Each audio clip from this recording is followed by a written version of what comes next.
शिवपुर नाम के गांव में मोहन अपनी पत्नी मोहिनी और 10 साल के बेटे शिवा के साथ रहा करता था। मोहन के पास एक छोटा सा खेत था जिसमें वो थोड़ा बहुत अनाज उगाकर अपने परिवार का पेट भरता था।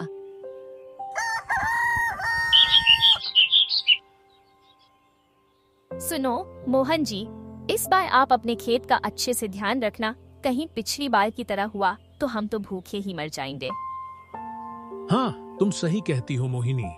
इस बार मैं फसल की अच्छे से देखभाल करूंगा। पिछली बार खराब मौसम की वजह से हमारी सारी फसल बर्बाद हो गई थी, लेकिन इस बार ऐसा नहीं होगा। इतना कहकर मोहन घर से बाहर निकल जाता है और सेठ चौधरी की हवेली की ओर चल पड़ता है।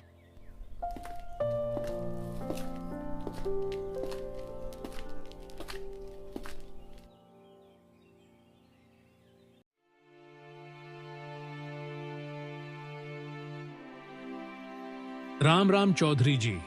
चौधरी जी, मुझे इस बार आपके पास से कुछ उधारी चाहिए। पिछली बार मेरी सारी फसल खराब हो गई थी और अब घर की आवश्यकता पूरी करने के लिए कुछ पैसे उधार चाहिए। देखो भाई, तुम्हारे जैसे गरीब लोगों को पैसे देकर मुझे क्या मिलेगा। ऊपर से तुम्हारे जैसे लोग मेरा कर्ज कभी नहीं चुका पाएंगे। तुम खुद तो मेहनत करते नहीं हो, बस मुंह उठाकर चले जाते हो पैसे मांगने के लिए। चौधरी जी, मैं सच में अपने खेतों में पूरी की जान लगाकर काम करता हूँ, परंतु मौसम ने साथ नहीं दिया, तो मैं क्या कर सकता हूँ। अगर आप मुझे कुछ उधारी दे सकें तो मैं आपकी उधारी अगले महीने ब्याज सहित चुका दूंगा। अच्छा, तो तुम ब्याज पर पैसे मांग रहे हो। देखो भाई, मैं तुम्हें एक प्रस्ताव देता हूँ। तुम्हारे पास जो तुम्हारा छोटा सा खेत है वो खेत मेरे नाम कर दो और फिर घर चले जाओ। तुम्हारे राशन का बंदोबस्त हो जाएगा। चौधरी जी, ये तो मेरे लिए बहुत बड़ा निर्णय है। वो खेत मेरी पिता की आखिरी निशानी है, इसीलिए मैं उसे कैसे बेच सकता हूँ। मुझे उससे क्या लेना देना। मुझे तो बस इतना पता है कि अगर तुम्हें पैसे चाहिए तो खेत तो मेरे नाम करना ही पड़ेगा, और वैसे भी इसके अलावा तुम्हारे पास और कोई विकल्प नहीं है। वो बेचारा थोड़ी देर सोचता है और धीरे से सिर झुका लेता है। माफ करना चौधरी जी, मैं अपना खेत नहीं बेच सकता।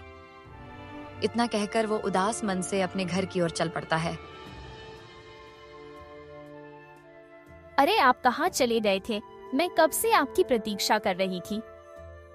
मोहिनी, मैं चौधरी सेठ के पास कुछ पैसे उधार मांगने के लिए गया था, लेकिन मुझे उनकी नीयत कुछ ठीक नहीं लगी। आखिर ऐसा क्या हुआ, आप मुझे बताइए। इसके बाद मोहन सारी बात मोहिनी को बता देता है। नहीं मोहन जी, चाहे कुछ भी हो जाए हम अपना खेत नहीं बचेंगे। चलो इस बारे में बाद में बात करेंगे। दोपहर हो गई है, आपने अभी तक कुछ नहीं खाया है। चलो थोड़ा खाना खा लो। इसके बाद मोहन खाना खाने लगता है। खाना खाने के बाद वो फावड़ा लेकर अपने खेतों की ओर जाने लगता है। खेत पर पहुंचकर वो काम करने लगता है। वो कुछ देर काम करता ही है, लेकिन तभी अचानक से जोरदार बारिश होनी शुरू हो जाती है। हे राम, ये बारिश फिर से आ गई। इस बारिश में तो मैं काम भी नहीं कर पाऊंगा। चलो भाई, घर ही चलता हूँ। मोहन तुरंत घर की ओर चल देता है। वो थोड़े आगे चला ही था, तभी सामने से तेज रफ्तार में एक कार हॉर्न बजाते हुए आती है और सीधे उसको कुचलते हुए चली जाती है। वो बेचारा बेहोश होकर वहीं गिर जाता है। बेटा शिवा, तुम्हारे पिताजी खेतों पर गए थे और अभी तक वापस नहीं आए हैं। माँ, आप चिंता मत करो, मैं अभी जाकर देखता हूँ। इसके बाद शिवा खेत की ओर चल पड़ता है। तभी रास्ते में उसे उसके पिताजी बेहोश दिखाई देते हैं। पिताजी, आपको क्या हुआ है? पिताजी, आप कोई जवाब क्यों नहीं दे रहे? उठो पिताजी, उठो। उसके ना उठने के बाद शिवा पड़ोस के किशोर के पास जाता है और किशोर को सारी बात बता देता है। किशोर जल्दी से उसे अपनी ठेली पर रखकर उसके घर ले जाता है। हे भगवान, ये क्या हो गया? आखिर इनकी ऐसी हालत कैसे हुई? माँ, आप चिंता मत करो, मैं अभी डॉक्टर को बुला कर लाता हूँ। शिवा जल्दी से डॉक्टर के साथ वापस लौटता है। डॉक्टर तुरंत उसकी जांच करते हैं। शिवा बेटा, तुम्हारे पिताजी की किसी चीज से जोरदार टक्कर हुई है। जिसके कारण उनके हृदय में काम करना बंद कर दिया है। अरे डॉक्टर जी, अब क्या होगा? अब जो होना था वो हो गया है बहन, मुझे बताते हुए बहुत खेद हो रहा है कि अब ये इस दुनिया में नहीं रहे। ये सुनकर वो माँ बेटे वहीं बैठकर रोने लगते हैं। नहीं, ये सब झूठ है। हे भगवान, ये क्या हो गया? धीरे धीरे समय बीतता है। मोहन के चले जाने के बाद मोहिनी बहुत ज्यादा उदास रहने लगी। शिवा भी अक्सर अपने पिता को याद करके दुखी हो जाता था। फिर एक रात, माँ, ऐसा कब तक चलेगा? हम रोज आधे पेट सोते हैं, ऊपर से कहीं कोई काम भी नहीं मिल रहा। ऐसा कैसे चलेगा? बेटा, चिंता मत करो, काम करने से ही पेट भरेगा, चिंता करने से नहीं। लेकिन माँ, गांव में मजदूरी के लिए कोई काम नहीं बचा और फसल तो मुश्किल से खाने की जितनी भी नहीं हो पाती। ऐसे में हम क्या कर सकते हैं? हम अपना कोई काम शुरू करेंगे और शान से रोटी खाएंगे।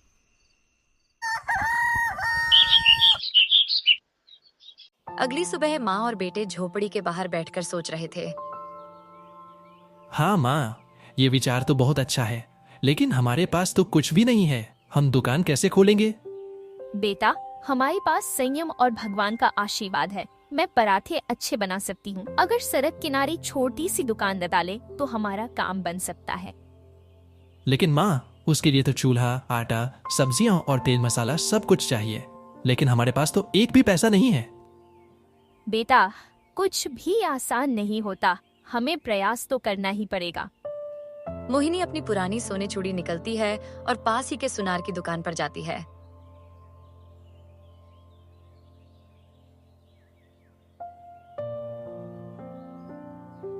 अरे मोहिनी बहन, क्या बात है?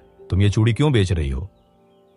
विष्णु भाई, वो मुझे पैसों की बहुत ज्यादा आवश्यकता है। बस जो उचित दाम मिले वो दे दीजिए। ये पुरानी चूड़ी है, ज्यादा दाम नहीं दे सकता, सिर्फ 500 रुपए दे सकता हूँ। कोई बात नहीं, जितने हो आप उतने ही दे दीजिए। फिर वो पैसे लेकर किराने की दुकान पर जाती है और अपनी आवश्यकता के अनुसार आटा, तेल, मसाले खरीदकर अपने घर ले आती है। अगली सुबह सड़क किनारे मोहिनी आलू के पराठे की दुकान खोलती है। शिवा ग्राहकों को बुलाता है। भाई आइए और खाइए, गरम गरम आलू के पराठे सिर्फ 5 रुपए में। तभी वहाँ से जा रहा एक मजदूर आता है और पराठा खाकर खुश हो जाता है। बहन, पराठे तो सच में बहुत अच्छे थे, एक और देना। जरूर भाई, अभी देती हो। धीरे धीरे ग्राहकों की संख्या बढ़ने लगती है। मोहिनी और शिवा का संघर्ष रंग लाता है। शाम के समय सड़क किनारे मोहिनी की बनी एक छोटी सी दुकान पर हलचल थी। तभी सेठ चौधरी घोड़े पर सवार होकर वहां पर आता है और दुकान को देखता है। अरे, ये तो इस मोहन की पत्नी है जिसने मुझे खेत देने से मना किया था। अभी इसकी औकात दिखाता हूँ। अरे, ये क्या हो रहा है? सड़क के किनारे अवैध दुकान किसके आदेश से लगा रखी है? सेठ जी, हम गरीब हैं, बस अपना पेट पालने के लिए ये दुकान लगाई है। तुम्हें पता होना चाहिए कि ये जगह मेरी है और मैं कोई भी ठेला नहीं चाहता। जल्दी हटाओ इसको। चौधरी जी, हमें बस 2 वक्त की रोटी चलाने के लिए ये दुकान लगाने दीजिए। वैसे भी हम किसी को कोई नुकसान नहीं पहुंचा रहे, हम तो आराम से अपना काम ही कर रहे हैं। नहीं, अगर कल मैंने फिर से तुम्हारी यहाँ दुकान देखी तो मैं पुलिस बुला लूंगा। इतना कहकर सेठ घोड़े पर बैठकर चला जाता है। वो बेचारे माँ बेटे चिंता में पड़ जाते हैं। माँ, ये तो अन्याय है। हम मेहनत से काम कर रहे हैं, फिर भी हमें दुकान हटाने की धमकी दी जा रही है। बेटा, संसार में गरीबों की परीक्षा हर मोड़ पर होती है, लेकिन हम हार नहीं मानेंगे।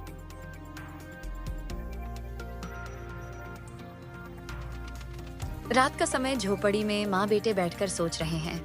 माँ, अब क्या करेंगे? अगर दुकान बंद करनी पड़ी तो? बेटा, हम मेहनत करने वाले लोग हैं। जहाँ चाह है वहाँ राह है। अगर यहाँ दुकान नहीं लगा सकते तो कहीं और देखेंगे। अगली सुबह मोहिनी और शिवा पास के मंदिर के बाहर जाकर दुकान लगा लेते हैं। तभी वहाँ से जा रहा एक व्यक्ति उनके पास आता है। अरे, गरम गरम पराठे, बहुत अच्छी खुशबू आ रही है। मुझे भी एक पराठा दे दो बहन। लीजिए भैया, भगवान की कृपा आप पर बनी रहे। धीरे धीरे ग्राहक बढ़ाने लगते हैं और इस बार उनकी दुकान पहले से ज्यादा अच्छी चलने लगती है। मंदिर के बाहर सुबह का समय लोग पूजा पाठ करके उनकी दुकान पर गरम गरम पराठे खाने आ रहे थे। मोहिनी और शिवा दोनों बहुत व्यस्त थे। तभी अचानक कुछ गुंडे उनकी दुकान पर आते हैं। अरे ये दुकान किसकी है? हमारी है, बताइए आपको क्या टान है? ये मंदिर के बाहर दुकान लगाने का हमें हफ्ता देना होगा। बिना हमारी अनुमति के कुछ भी नहीं चलेगा। भैया, हम जैसे तैसे तो अपना पेट भर रही हैं, तो तुम्हारा हफ्ता कैसे दे पाएंगे? अच्छा, तो फिर तुम्हारी दुकान कल से यहाँ नहीं देखनी चाहिए, नहीं तो दुकान के साथ साथ तुम्हें भी उठाकर पटक दूंगा। गुंडे धमकी देकर वहाँ से चले जाते हैं। माँ, ये बहुत खतरनाक लोग हैं, हमें इनसे बचकर रहना होगा। बेटा, डरकर मेहनत करना छोड़ देना, ये भी तो हार ही होगी। हमें कोई ना कोई दूसरा रास्ता निकालना ही होगा। फिर उसी रात वो दोनों मंदिर के पुजारी जी के पास जाते हैं।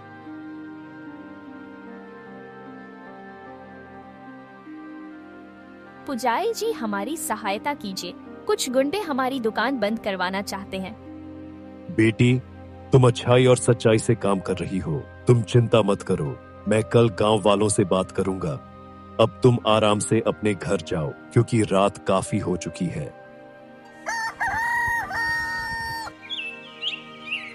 अगली सुबह जब गुंडे फिर से आते हैं तो मंदिर के पुजारी जी गांव के कुछ लोगों के साथ वहां पर खड़े थे। सुनो, ये मंदिर निर्धन लोगों की सेवा के लिए भी है। तुम मंदिर के सामने अन्याय नहीं कर सकते। हाँ, हम इनके साथ हैं। अगर किसी ने इनके साथ गलत किया तो हम उसे नहीं छोड़ेंगे। हम मंदिर के सामने बुराई की जीत नहीं होने देंगे। गांव वालों को एक साथ देखकर गुंडे घबराकर बिना कुछ बोले वहां से भाग जाते हैं। माँ, हमने जीत हासिल कर ली। बेटा, ये जीत नहीं, मेहनत की सच्ची शुरुआत है। अब हमें और ईमानदारी से काम करना होगा। फिर कुछ ही महीनों में उनकी पराठे की दुकान लोकप्रिय हो गई और उन्होंने एक बैलगाड़ी भी खरीद ली जिस पर वो अपना सामान रखते थे। अरे बहन, अब तो आपकी दुकान और भी अच्छी हो गई है और स्वाद भी पहले से बेहतर है। धन्यवाद, आप सभी का बहुत बहुत धन्यवाद।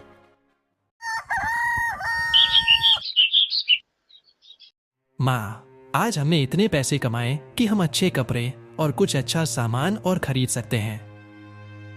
दाहा बेटा, लेकिन अभी हमें और पैसे इकट्ठे करने होंगे, क्योंकि हमें अपनी एक छोटी सी दुकान बनानी है ताकि कोई हमें बार बार दुकान हटाने की धमकी ना दे सके। लेकिन दूर खड़ा चौधरी सेठ ये सब देख रहा था। वो किसी भी हालत में इस दुकान को बंद कराना चाहता था। तो उसी रात वो अपने गुंडों से कहता है, मैंने इनकी दुकान बंद करने का प्रयास किया, लेकिन ये लोग और भी सफल हो गए। अब कोई अच्छी सी योजना बनानी ही पड़ेगी। आदेश दीजिए चौधरी जी, हम इनकी दुकान तोड़ देंगे। नहीं, इतना आसान नहीं होगा। मैं इन पर ऐसा वार करूंगा कि ये दोबारा उठ भी ना सके। आधी रात जब मोहिनी और शिवा सो रहे थे तो चौधरी के कहने पर उसके गुंडे उनकी दुकान में आग लगा देते हैं और तुरंत वहां से भाग जाते हैं। फिर सुबह होने पर जब वो दोनों अपनी दुकान पर जाते हैं तो उनकी दुकान जलकर राख हो चुकी थी। माँ, हमारी सारी मेहनत जल गई। अब हम क्या करेंगे? बेटा, आज से केवल लकड़ी जलता है, मेहनत नहीं। हम फिर से शुरू करेंगे। गांव वाले भी वहां आ जाते हैं और बहुत दुखी होते हैं। ये तो अन्याय है। जिसने भी ऐसा किया है, भगवान उसे सजा अवश्य ही देंगे। घबराओ मत बेटी, भगवान सब देख रहे हैं। हम सब तुम्हारे साथ हैं। तभी वहां उपस्थित राम नाम का एक धनी व्यक्ति बोलता है, अरे आप लोग चिंता मत करो। सुनो मोहिनी बहन, गांव के किनारे एक दुकान बंद पड़ी हुई है। अगर तुम चाहो तो उस दुकान में अपने आलू के पराठे बेच सकती हो। मैं तुमसे कोई पैसे नहीं लूंगा। जब तुम्हारी दुकान अच्छी चलने लगे तो तुम थोड़े थोड़े करके मेरी दुकान के पैसे दे देना। राम जी, आपका बहुत बहुत धन्यवाद। हम दोनों माँ बेटे आपका ये उपकार जिंदगी भर नहीं भूलेंगे। आपको जितना धन्यवाद दिया जाए उतना ही कम है। फिर क्या था, उन दोनों को एक नई दुकान मिल जाती है जिस कारण वो बहुत खुश थे। और उधर चौधरी सेठ को इस बारे में पता चल जाता है। भाई गरीब कहीं के बार बार कैसे उठ जाते हैं। मैंने इसकी दुकान चलवाई, लेकिन फिर भी इसने नई बनवा ली। सेठ जी, ये बहुत जटिल है। गांव वाले भी इसका साथ दे रहे हैं। अब इसे ऐसा झटका दूंगा कि ये दोबारा उठ ही न सके। अब इसकी दुकान पर झूठा आरोप लगाकर इसको पुलिस के द्वारा गिरफ्तार करवा दूंगा। वो एक पुलिस वाले को रिश्वत देने की योजना बनाता है। अगली सुबह मोहिनी की दुकान पर भीड़ लगी होती है। तभी कुछ पुलिस वाले आते हैं। ये दुकान गैर कानूनी है, यहाँ मिलावटी खाना बेचा जा रहा है। नहीं भैया, ये सच नहीं है। ये तो झूठा आरोप है। हमने कभी कोई खराब खाना नहीं खाया। हमारे पास गुप्त सूचना है, मोहिनी को गिरफ्तार किया जाता है। शिवा रोते हुए अपनी माँ को देखता है, लेकिन पुलिस वाले उसकी आंखों के सामने से ही उसकी माँ को गिरफ्तार करके ले जाते हैं। फिर कुछ ही घंटों में कुछ गांव पंडित जी के साथ मिलकर पुलिस स्टेशन जाते हैं। पुलिस सब भैया, ये महिला बहुत ईमानदार है। मैं इसे अच्छे से जानता हूँ। इस पर गलत आरोप लगाया गया है। हाँ दरोगा जी, हमें तो कभी भी इसके खाने से कोई भी शिकायत नहीं हुई। हाँ भैया, मेरी माँ निर्दोष है, कृपया करके उन्हें छोड़ दो। लेकिन पुलिस चौधरी सेठ के प्रभाव में थी और जेल से रिहा करने से मना कर देती है। शिवा दुखी होकर गांव के सरपंच के पास जाता है। सरपंच वहां के आईएएस ऑफिसर से मिलकर पूरी चीजों का जांच करवाने का आदेश दिलवाता है। कुछ ही दिनों में आईएएस जी के सामने सारी सच्चाई आ जाती है और वो तुरंत उस पुलिस ऑफिसर को निलंबित कर देता है और चौधरी सेठ को कुछ महीनों के लिए जेल में बंद करवा देता है। इस बात से गांव के सभी लोग बहुत खुश थे, लेकिन शिवा जानता था कि सेठ इतनी आसानी से तो हार मानकर नहीं बैठेगा। माँ, वो चौधरी बस कुछ दिनों के लिए ही जेल गया है। उसके पैसे और ताकत के कारण वो जल्द ही छूट जाएगा। बेटा, बुराई की उम्र ज्यादा नहीं होती, हमें धैर्य रखना होगा।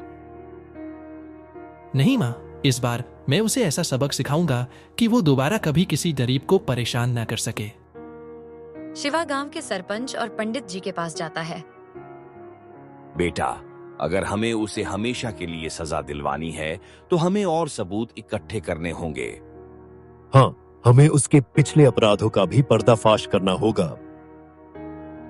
शिवा और गांव के कुछ लोग सेठ चौधरी के पुराने नौकरों से बात करते हैं, जिनके साथ सेठ ने अत्याचार किया था। वहां उन्हें कई चौंकाने वाली बात पता चलती है।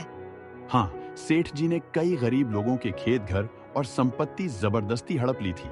जो विरोध करता था, सेठ ने उसे जान से तक मार डाला। वो बदमाश के साथ साथ एक हत्यारा भी है। क्या आपके पास इसका कोई प्रमाण है? हाँ, सेठ जी के सारे कागज अभी भी उनकी हवेली में रखे हुए हैं।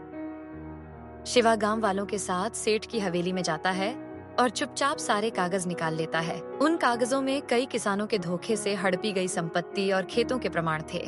गांव वाले इन कागजों को आईएएस ऑफिसर जी के पास ले जाते हैं।